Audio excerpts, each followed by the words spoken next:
Hello বন্ধুরা, অভিজ্ঞান education YouTube চ্যানেলে তোমাদের প্রত্যেককে স্বাগত জানাই।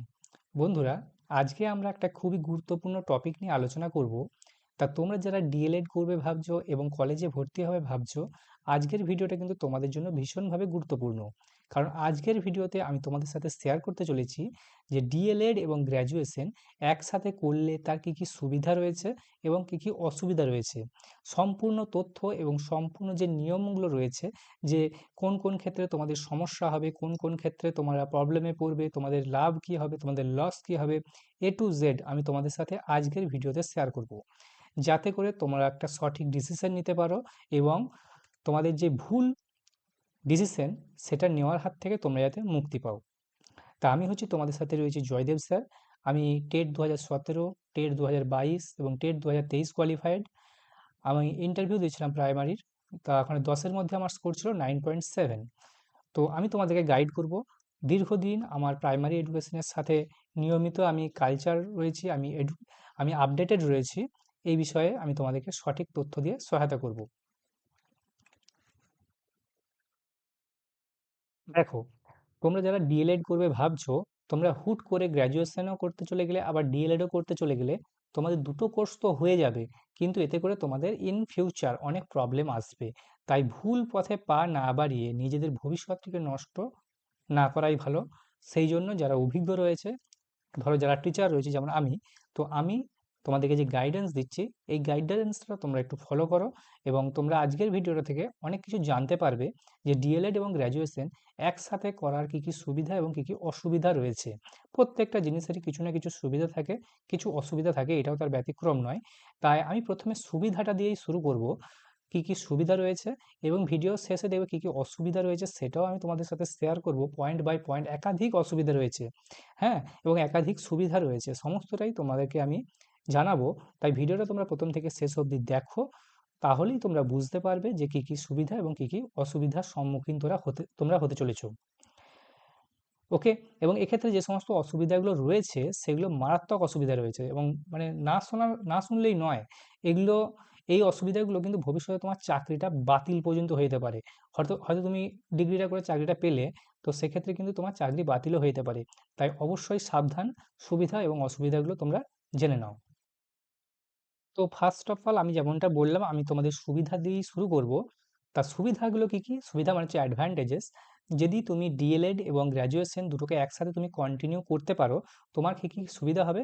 তুমি দুটো কোর্সকে যদি তুমি একসাথে ম্যানেজ করে নিতে পারো, অর্থাৎ তুমি কলেজের পড়াও করছো, সাথে ডিএলএডটাকেও তুমি যে সমস্ত কারিকুলামগুলো, যে সমস্ত অ্যাক্টিভিটিগুলো ডিএলএডে করতে হয় তুমি ম্যানেজ করে নিতে পারছো, তো it is well and good, তোমাদের জন্য খুবই ভালো। তোমাদের ফার্স্ট অফ অল যেটা হবে, তোমাদের অনেকটা কিন্তু টাইম সেভ হবে। অর্থাৎ এখন গ্র্যাজুয়েশন হচ্ছে 4 বছর, মিনিমাম 3 বছর পাস কোর্সে। তাহলে 3 বছর বা 4 বছরে যে গ্র্যাজুয়েশনের সময়টা, সেখানে কিন্তু তুমি দেখো 2 বছর অলরেডি তুমি সেভ করে নিতে পারছো। কারণ সবচেয়ে বড় যেটা মূল্যবান জিনিস সেটা হচ্ছে সময়। আলাদাভাবে তুমি যদি ডিএলএড করতে যেতে, তাহলে ডিএলএড হচ্ছে একটা 2 বছরের কোর্স। তাহলে তোমার 2 বছর তো লাগবেই, আবার তারপরে তুমি গ্র্যাজুয়েশন যদি পাস কোর্সে করো তাহলে তুমি 3 বছর তোমার লাগবে, এবং অনার্স করতে গেলে তোমার তো 4 বছর লাগছেই।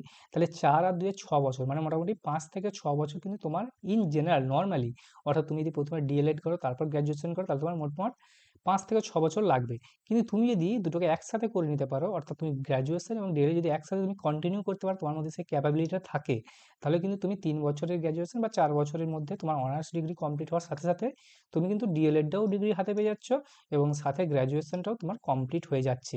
ওকে। তাই দুটো জিনিস তোমার কমপ্লিট হয়ে যাচ্ছে, এটা তুমি বুঝতে পারছো। তবে আমি তোমাদের আবারও বলবো, সময় বাঁচছে এটা শুনে আনন্দে আত্মহারা হওয়ার কিছু নেই, কারণ বেশ কিছু অসুবিধার সম্মুখীন তোমরা হতে যাবে, সেটা আমি তোমাদের এই ভিডিওর শেষে বলবো।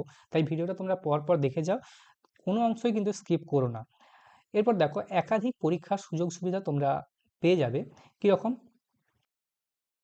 দেখো, একাধিক পরীক্ষা দেওয়া তোমরা সুযোগ পাবে, যেমনটা বললাম তুমি 3 বছর বা 4 বছরের মাথায় তুমি গ্র্যাজুয়েটও হয়ে যাচ্ছ। তাই তুমি গ্র্যাজুয়েশন লেভেলে যে সমস্ত পরীক্ষাগুলো আছে, ডব্লিউবিসিএস, সিজিএল, হ্যাঁ, সেইগুলো তুমি সেগুলো তো তুমি করতেই পারবে। সেই পরীক্ষাগুলো যদি বসতে পারো তাহলে তুমি এমএ বা এমএসসিটাও করতে পারবে। হ্যাঁ, এবং তোমার ডিএলএড ডিগ্রিটাও যেহেতু তোমার অলরেডি হাতে রয়েছে, তাই তুমি কিন্তু প্রাইমারি পরীক্ষার জন্যও তুমি এলিজিবল হয়ে যাচ্ছ, এবং তুমি চাইলে গ্র্যাজুয়েশন করে তুমি বিএডও করতে পারবে, অর্থাৎ সেই সুযোগটাও তোমার কাছে খুলে যাবে। এবং তুমি যে সমস্ত জেনারেল কম্পিটিটিভ পরীক্ষাগুলো হয় সেগুলোতে তো তুমি বসতে পারছোই। যেহেতু তোমার কাছে গ্র্যাজুয়েশন ডিগ্রিটা অলরেডি থাকছে, তাই গ্র্যাজুয়েট লেভেলের যে সমস্ত জেনারেল কম্পিটিটিভ পরীক্ষাগুলো হয় সেগুলোতে তুমি কিন্তু বসতে পারবে এবং তুমি চাকরিও পেতে পারো। ওকে, তাহলে একসাথে কিন্তু একাধিক পরীক্ষায় তুমি সুযোগ পেয়ে যাচ্ছ 3-4 বছরের মাথাতেই। ওকে, এটা একটা খুবই ভালো দিক, অর্থাৎ সুবিধা বা অ্যাডভান্টেজ। এরপর আসছি অসুবিধার দিকগুলোতে।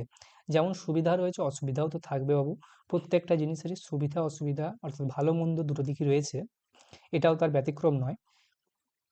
দেখো এক্ষেত্রে যেটা হবে, আমরা যদি অসুবিধার কথা বলি, অসুবিধা শুধু বলবো না, সেটাকে একটা আইনি জটিলতাও বলতে পারি আমরা, লিগ্যাল রিস্ক। ওকে, লিগ্যাল রিস্ক মানে আইন সেটা পারমিট করে না। কীরকম? যেমন ধরো, সবচেয়ে গুরুত্বপূর্ণ পার্ট সেটা হচ্ছে অসুবিধা। আইনি নিয়ম অর্থাৎ ইউজিসি যে রুলসগুলো রয়েছে, সেই রুলসগুলোকে কিন্তু এক্ষেত্রে কিন্তু রুলসটা তোমার কাছে বাধা হয়ে দাঁড়াবে। তাই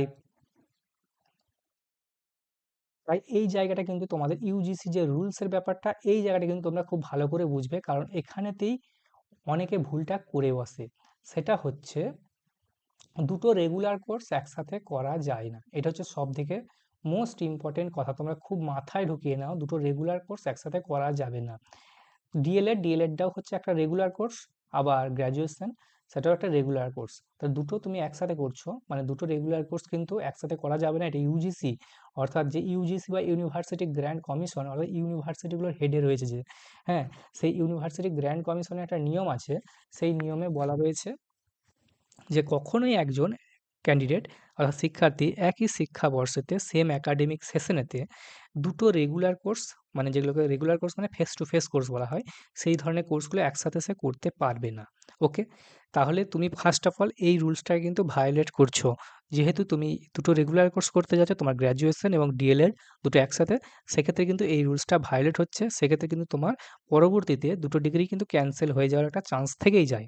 এবং সেকেন্ডলি আরও একটি মোস্ট সমস্যা আসবে, দেখো সেটা হচ্ছে আপার প্রাইমারি চাকরির ক্ষেত্রে সমস্যা। তোমরা জানো আপার প্রাইমারি ক্ষেত্রে যোগ্যতা কী লাগে? গ্র্যাজুয়েশন এবং ডিএলএড। তা যদি একই সেশনে অর্থাৎ একই শিক্ষাবর্ষেতে রেগুলার কোর্সে ডিএলএডটাও করছো, আবার রেগুলার কোর্সে তুমি গ্র্যাজুয়েশনটাও করছো, তাহলে তোমার সার্টিফিকেটে দেখবে লেখা থাকবে যে কোন সেশন থেকে কোন সেশনে তোমার গ্র্যাজুয়েশন ছিল, কোন সেশন থেকে কোন সেশনে তোমার রেগুলার কোর্সে ডিএলএড ছিল। হ্যাঁ, তাহলে দেখতে পাবে যে দুটো ডিগ্রি কিন্তু ২ বছর কমন হয়ে গেছে, অর্থাৎ দুটো সেশন ওভারল্যাপ করে গেছে। সেক্ষেত্রে কি হবে না, ভেরিফিকেশনের সময় কিন্তু তোমাকে ওরা ইনস্ট্যান্ট রিজেক্ট করে দেবে। যদি তুমি আপার প্রাইমারি পাস করো, ইন্টারভিউ দাও, হ্যাঁ, তারপর তোমার প্যানেলে এনলিস্টেড হলো, তোমার নাম এলো, তারপরে যখন ভেরিফিকেশনে যাবে তোমাকে কিন্তু রিজেক্ট করে দেওয়া হবে।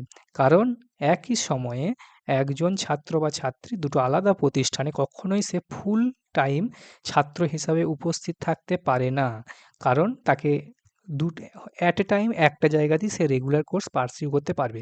তাই কখনোই ভুল করেও তোমরা কিন্তু দুটো কোর্সকে একসাথে করতে যেও না, ডিএলএড এবং গ্র্যাজুয়েশন করতে যেও না। এতে করে তোমাদের কিন্তু আপার প্রাইমারি বসতে পারবে না। বসলেও পরীক্ষা দেবে, সিলেকশন হবে, তারপরে তোমরা ডকুমেন্ট ভেরিফিকেশনে কিন্তু তোমাদেরকে বাদ দিয়ে দেওয়া হবে। কারণ তোমার ডিএলএড এবং গ্র্যাজুয়েশন দুটো একই সেশনে হয়ে গেছে। তাই অবশ্যই যদি তোমরা আপার প্রাইমারি টিচার হতে হতে চাও, তোমাদেরকে প্রথমে কি করতে হবে না, প্রথমে গ্র্যাজুয়েশন করো কিংবা ডিএলএড করো। তারপরে তোমরা গ্র্যাজুয়েশন করো। প্রথমে ডিএলএড করলে তারপর গ্র্যাজুয়েশন করো। গ্র্যাজুয়েশন করলে প্রথমে গ্র্যাজুয়েশন করো, তারপর ডিএলএড করো। হ্যাঁ? ওকে? আশা করি বোঝাতে পেরেছি ব্যাপারটা। যদি কোনো প্রশ্ন থাকে তোমরা আমাকে জানাবে। তাহলে এখন স্যার সমাধান কি? সঠিক সমাধান বা আমার পরামর্শ যদি বলে, একজন শিক্ষক হিসেবে আমি আমার পরামর্শটা তোমাদেরকে দিতে চাই। তোমরা অনেকেই আমার কাছে বলো যে কোনটা ভালো হবে পরামর্শ নাও। তো আমি তোমাদেরকে পরামর্শ দেব। তা উচ্চ মাধ্যমিকের পরে তুমি যদি চাও যে দ্রুত প্রাইমারি চাকরিটা তুমি যদি চাও, তাহলে তোমার জন্য সবথেকে বেটার হবে কি? যদি তুমি মনে হয় যে আমার খুব দরকার, আমি প্রাইমারিতেই জয়েন করে নেবো এবং ওইটা নিয়ে হ্যাপি থাকবো, তাহলে তুমি রেগুলার বেসিসে ডিএলএডটা তুমি করতে যাও। ডিএলএডে ভর্তি হয়ে যাও এবং তারপরে তোমার মাইন্ড যেরকম হবে তুমি রেগুলার কিংবা ডিসট্যান্স থেকে গ্র্যাজুয়েশনটা করবে। তোমার যদি মন চায় তুমি রেগুলারই গ্র্যাজুয়েশন করবে তারপরে, কিংবা তুমি ডিসট্যান্সে করতে পারো। আর তোমার তখন ডিএলএড করার পরে তোমার যদি মনে হয় তুমি আর রেগুলারই গ্র্যাজুয়েশন করতে চাও না, তোমার ফ্যামিলি প্রেশার এসে গেছে, তোমাকে ইমিডিয়েট চাকরি দরকার, তুমি ডিসট্যান্স থেকে নেতাজি সুভাষ ওপেন ইউনিভার্সিটি আছে, ইন্দিরা গান্ধী নেতাজি ওপেন ইউনিভার্সিটি আছে, সেখান থেকে তুমি গ্র্যাজুয়েশন করতে পারো। ওকে? এটা গেল আমার পরামর্শ। এবং তোমরা যারা সায়েন্সের স্টুডেন্ট আছো তাদের জন্য একটা পরামর্শ আমি দেব।